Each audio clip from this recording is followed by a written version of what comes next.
Barcelona তাকে ছাড়তে চায়নি, আবার নেইমার দা সিলভা সান্তোস জুনিয়রও হয়তো চেয়েছিলেন থেকে যেতে, কিন্তু অর্থের হাতছানি উপেক্ষার সাধ্যকার পারেননি, তাই নেইমারও। অবশ্য এই নিয়ে কম জল খোলা হয়নি। শেষ পর্যন্ত প্যারিস সেন্ট জার্মেইনে পাড়ি দিলেন এই ব্রাজিলিয়ান সুপারস্টার। পিএসজির সঙ্গে ২৫ বছর বয়সী নেইমারের চুক্তিটা ২০২২ সাল পর্যন্ত। রেকর্ড ২২২ মিলিয়ন ইউরো ট্রান্সফার ফিতে তিনি কাতালান ছেড়ে ফ্রান্সে যাচ্ছেন। নতুন ক্লাব থেকে প্রতি সপ্তাহে বেতন হিসেবে নেইমার পাবেন ৫.৫ লাখ ইউরো। বৃহস্পতিবার দিনভর তাকে নিয়ে চলেছে নাটক।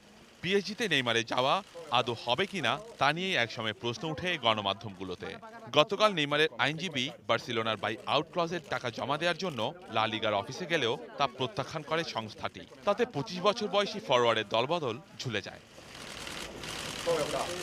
ব্রাজিলিয়ান তারকাকে নিজেদের দলে ভিড়িয়ে ইতিহাস গড়েছে পিএসজি। শুধু তাই নয়, জুভেন্টাস থেকে ১০৫ মিলিয়ন ইউরো দিয়ে পল পগবাকে দলে নিয়ে ম্যানচেস্টার ইউনাইটেড যে রেকর্ড গড়েছিল সেটা ভেঙে নতুন এক ইতিহাস গড়েছে প্যারিসের এই শীর্ষ ক্লাব।